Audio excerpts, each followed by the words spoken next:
अस्सलाम वालेकुम, this is me Siraj Arshad from makeup mention. तो आज के इस ट्रांसफॉर्मेशन में आप सीखने वाले हैं विंटर के हवाले से किस तरीके से आपने बेस को लगाना है, फेस को किस तरीके से अट्रैक्टिव दिखाना है, बेस को कैसे खूबसूरत और सॉफ्ट फिनिश देना है और ड्राइनेस को स्किन की कैसे कवर अप करना है। उसके अलावा हुडेड आइज पर कैसे काम करना है सब बताऊंगा मैं। सो वीडियो को स्किप किए बगैर देखिएगा। वीडियो पसंद आए तो वीडियो को लाइक ज़रूर किया करें और इसे अपने ग्रुप में शेयर भी किया करें।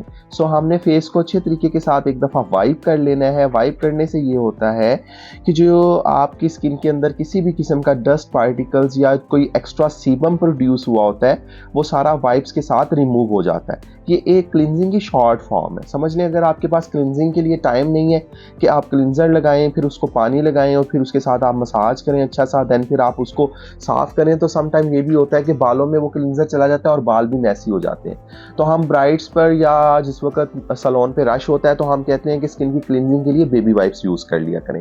अच्छा, स्किन के ऊपर आप देखेंगे मैंने किस तरीके के साथ सीरम अप्लाई किया था। हाइलुरोनिक एसिड था, रिवाज यूके का, दिखा दिया था आपको, टैपिंग कर दी थी एंड के ऊपर। उसके बाद हम डरमाइव लगा रहे हैं।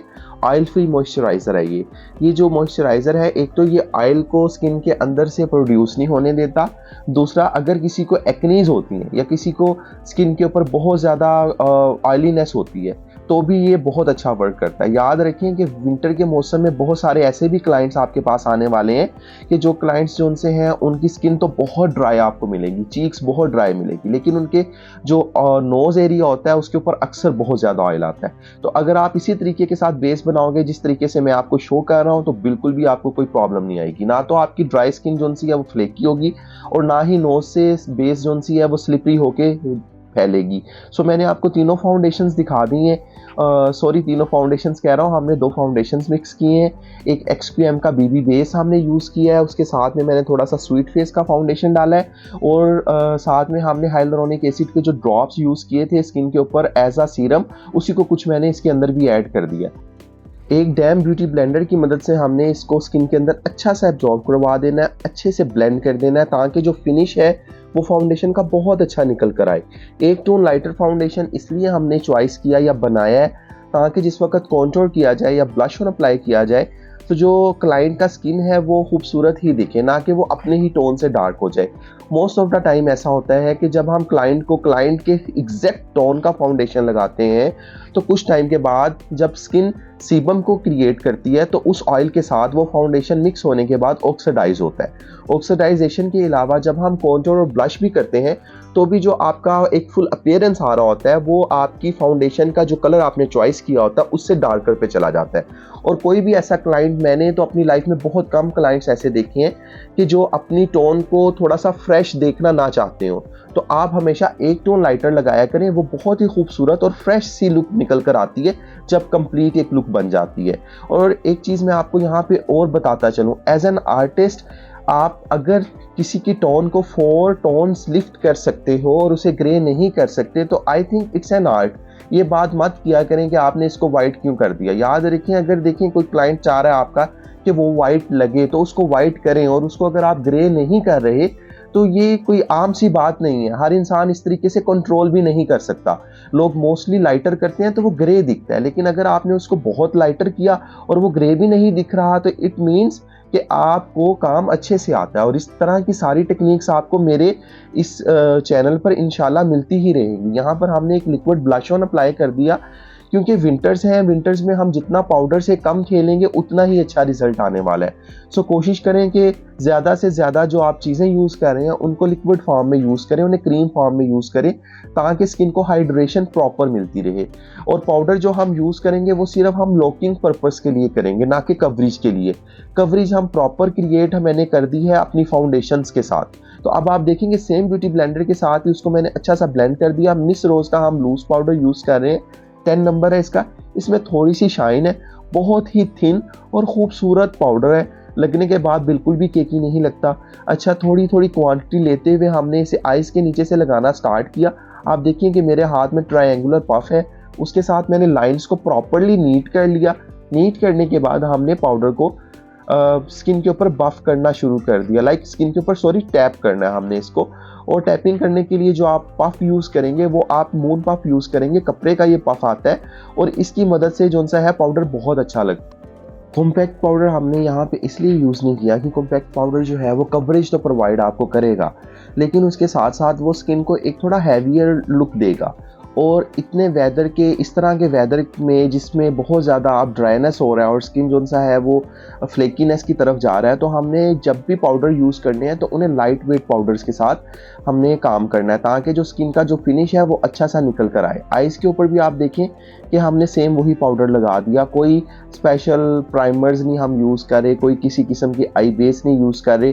जिस वक्त आप प्रॉपर टेक्निक्स के साथ काम करते हैं ना, तो आपको मल्टीपल प्रोडक्ट्स को यूज़ करने की भी ज़रूरत नहीं रहती। इसके बाद हमने एक ब्रश लेना और ब्रश की मदद से हमने स्लाइटली उसको स्किन के ऊपर लाइक सर्कुलर मोशन में मूव करना है। अच्छा, उससे क्या होता है कि जो एक्स्ट्रा पाउडर होता है ना, सारा का सारा ही निकल जाता है। देन फिर हम कॉन्टोर करेंगे। कॉन्टोर करने के लिए कॉन्टोर पैलेट नंबर 02 यूज़ कीजिए क्रिस्टीन का। कान की तरफ से हमने इनके फेस को थोड़ा सा कॉन्टोर किया। कॉन्टोर करने के बाद हम हेयर लाइन की तरफ जा रहे हैं। हेयर लाइन के अंदर कॉन्टोर करना कभी ना भूला करें। अगर हेयर लाइन में आप कॉन्टोर ना करें तो बेस लगा हुआ बहुत बुरा लगता है और बालों के अंदर उसका ब्लेंडिंग अच्छा सा नहीं दिखता। आपका जो कॉन्टोर होता है वो हेयर लाइन को और आपके फोरहेड पे लगी हुई बेस को अच्छा सा ट्रांजैक्शन दे देता है।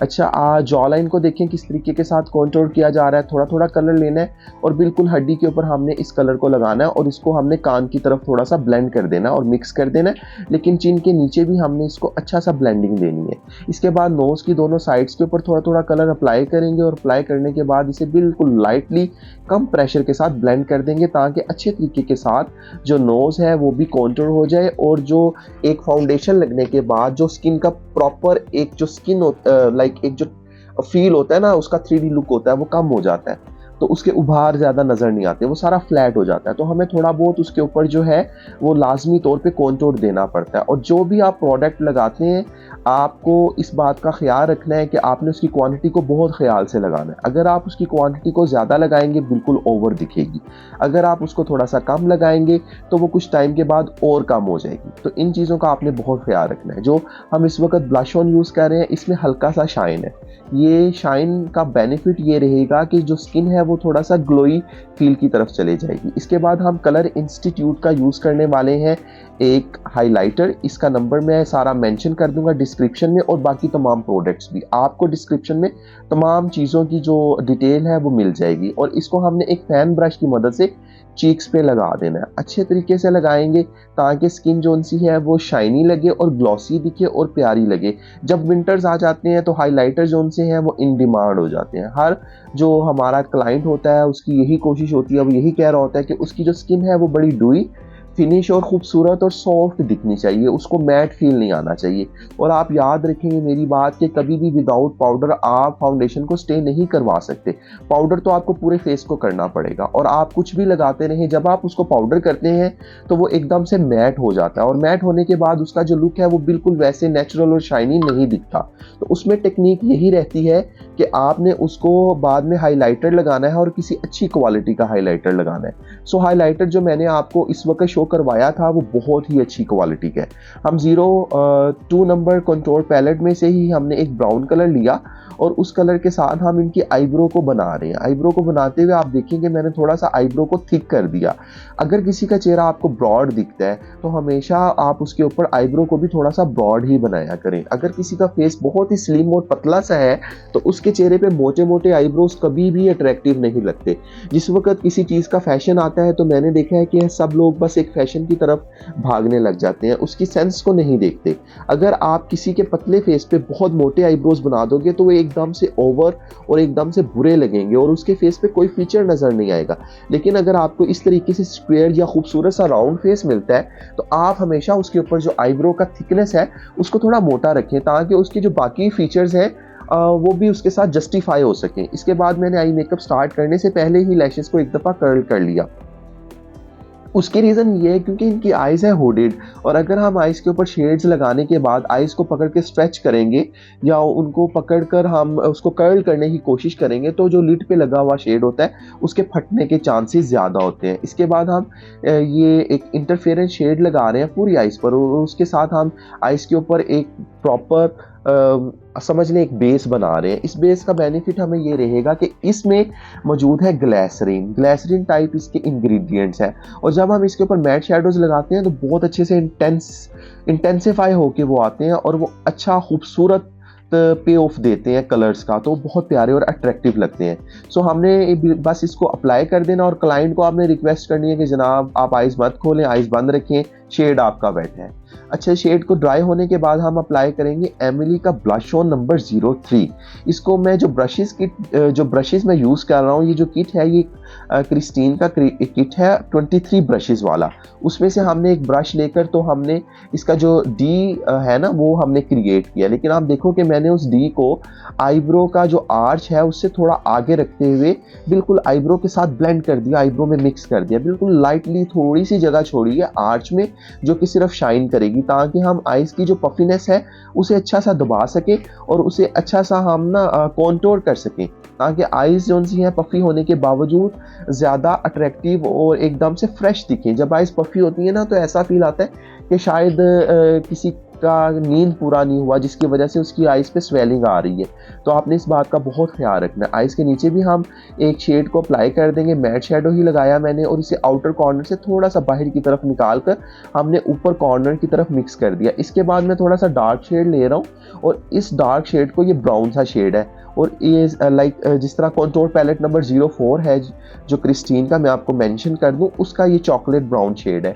एक राउंड ब्रश की मदद से मैंने इसे क्रीज के अंदर डिपॉजिट करना स्टार्ट कर दिया। मोस्टली मैंने देखा है कि लोगों का एक मिथ बना हुआ है कि अगर किसी की आइज जोन सी है वो हुडेड है तो आप उसको ऊपर बस स्मोकी आई कर दो तो वो अच्छी लगती है। ऐसा नहीं है। अगर आप उसके आउटर कॉर्नर को स्मोकी रखते हुए इनर कॉर्नर को लाइटर कलर के साथ थोड़ा सा इन्हेंस करोगे तो वो और भी अच्छी खूबसूरत और प्यारी ही दिखेगी। इसके बाद आइज के ऊपर हम शेडो लगा रहे हैं। रिवाज यूके का ये शेडो है और इसको हम एक छोटे से एप्लीकेटर की मदद से अप्लाई कर देंगे। बहुत अच्छा पैलेट है, बहुत अच्छा रिजल्ट आता है इसके ऊपर और अट्रैक्टिव और खूबसूरत भी दिखता है। सो दोनों आइज़ को इसी तरीके के साथ हमने बनाया। और एक मुझे अक्सर कमेंट आ रहा होता है कि आप जोन सा है हमसे दोनों आइज़ बैलेंस नहीं बनती, तो जो आप स्टेप एक आई पे करें फ़ौरन ही दूसरी आई पे वही स्टेप कर लिया करें। काशिश का हाइलाइटर यूज़ किया इनर आई को हाईलाइट करने के लिए। अच्छा, मुझे बताइएगा कि आपके लिए नेक्स्ट जो वीडियोज़ हैं वो मैं लॉन्ग बनाऊँ या आप शॉर्ट वीडियोज़ देखना चाहते हैं? कि बहुत सारे लोगों का कमेंट्स आ रहे थे कि वीडियो को लॉन्ग बनाएं। सो देखते हैं कि कितने लोग हैं जो कि इस वीडियो को लाइक करते हैं और कितने लोग इस वीडियो के ऊपर कमेंट करते हैं, ताकि मुझे भी पता चल सके कि जो एफर्ट्स हम आपके लिए कर रहे हैं वो आपको पसंद आ रही हैं या आप मज़ीद किस तरीके की चीज़ें देखना चाह रहे हैं। अच्छा, आप देखें कि जो ऊपर की आई है उसको मैंने एक जो जेल लाइनर होता है उसको मैंने अप्लाई किया ब्रश की बैक साइड से और आंख को स्लाइटली पुल किया और उसके बाद हमने वहाँ पर लाइनर को अप्लाई कर दिया। लेकिन हम लाइनर को आंख के ऊपर की साइड पर कुछ बहुत ज़्यादा नहीं खींचेंगे क्योंकि ऑलरेडी आइज हुडेड हैं, तो अगर आप लाइनर मोटा कर दोगे तो फिर उसके बाद वो उसका लुक जोन सा है वो बिल्कुल चेंज हो जाएगा। इस मेकअप का यही टेक्निक है। इसके बाद हमने अच्छा सा मस्कारा किया।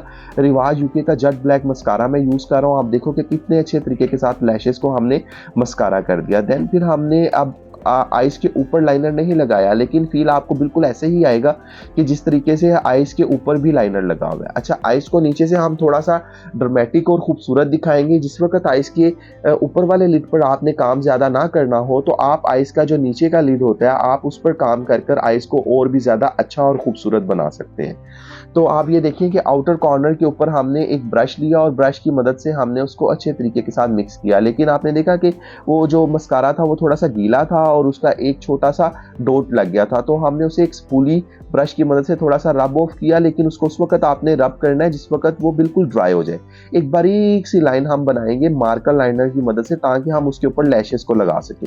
छोटी सी लैशेस लगा रहे हैं, बहुत ज़्यादा बड़ी लैशेस नहीं लगा रहे, लेकिन ये 3D लैशेस हैं लोकल मार्केट की। आप लोकल मार्केट में जाया करें और जो लैशेस होते हैं उनके जो हेयर होते हैं उसको सॉफ्टली अपने हाथ से टच करके देखा करें कि वो बिल्कुल सॉफ्ट होने चाहिए और उसमें ज़्यादा शाइन नहीं होनी चाहिए कि वो प्लास्टिक की लुक ना दे। तो वो लैशेस हमेशा अच्छी होती हैं, वो ले लिया करें। इसके बाद मैंने आपको लिपस्टिक दिखा दी और जो आउटर साइड है हम लिप को आउटलाइन कर रहे हैं। आउटलाइन करते हुए हमने लिप की शेप का बहुत ख्याल रखना है। जितना अच्छा हम लिप का शेप बनाएंगे उतना ही मेकअप अट्रैक्टिव और खूबसूरत दिखेगा। मोस्ट ऑफ द टाइम लोग लोग आइस के ऊपर बहुत अच्छा टाइम लगा देते हैं, जब लिप्स की बारी आती है तो फटाफट से बस लिप्स बनाकर तो उसको वाइंड अप कर देते हैं। तो याद रखा करें कि लिप्स भी आपके पूरे फेस की लुक को बहुत ही कॉम्प्लीमेंट कर रहे होते हैं। तो आपने उसकी शेप को बहुत अच्छा और खूबसूरती के साथ और बड़ा टाइम देते हुए उसको आपने बनाना है। और क्लाइंट को आपने ये बात भी पूछ लेनी है कि उसकी प्रेफरेंस क्या है। सम टाइम ये होता है कि क्लाइंट जो है वो बोल्ड लिप्स चाह रहा होता है, और सम टाइम जो है क्लाइंट को बिल्कुल भी अपनी शेप से बाहर नहीं जाना होता। तो आपने उसकी शेप में रहते हुए आपने दोनों जो लिप्स होते हैं उसके साइज को और उसकी शेप को आपने एक जैसा करना होता है। तो जिस वक्त आप प्रॉपरली उसकी शेप बना लेते हो तो फिर ही उसकी लुक खूबसूरत और अच्छी आती है। सो यहाँ पे ये देखें कि ये अपने फेस का लुक देख रहे हैं, और आई होप आपको बहुत सारी चीज़ें इस वीडियो से नई सीखने को मिली होंगी। मज़ीद मुझे आपके कमेंट का वेट रहेगा, और thank you so much complete video देखने के लिए। इंशाल्लाह ताला मिलते हैं किसी और वीडियो में। अपना ख्याल रखिएगा। Take care. अल्लाह हाफिज़।